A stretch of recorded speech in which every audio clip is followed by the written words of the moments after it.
मौजे आडबुद्रुक तालुका पेठ येथील अनधिकृत पोल्ट्री शेड बांधण्यात आल्यानं तहसील कार्यालयासमोर गावकऱ्यांचं आमरण उपोषण।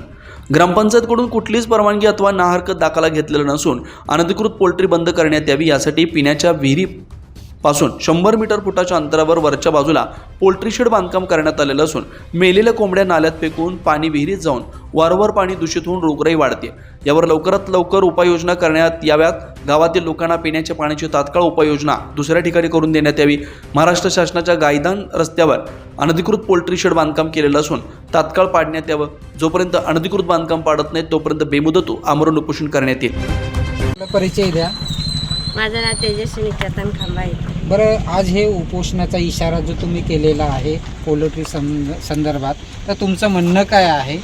या पोल्ट्रीमुळे खूपच माख्या होतात। आम्हाला जेवताना सुद्धा आरोग्यासाठी खूप त्रासदायक आहेत त्या, आणि जे ते कोंबडे मेलेले असतात ते फेकतात, त्याच्यामुळं जंगली प्राणी किंवा काही सगळे बिबटे वगैरे आमच्या परिसरात आढळतात।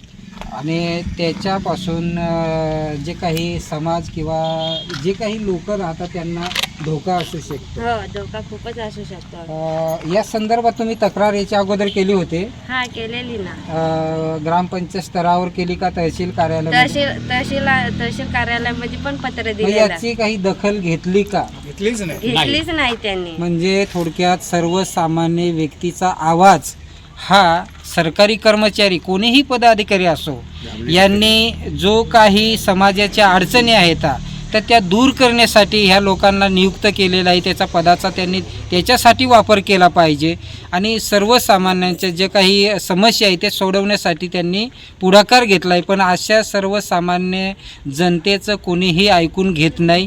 त्यामुळं या लोकांनी एक पर्यायी व्यवस्था म्हणून आमरण उपोषणाचा इशारा दिलेला आहे। धन्यवाद। 24 महाराष्ट्र न्यूज लाईव्ह प्रतिनिधी श्री धर्मराज चौधरी पेठ।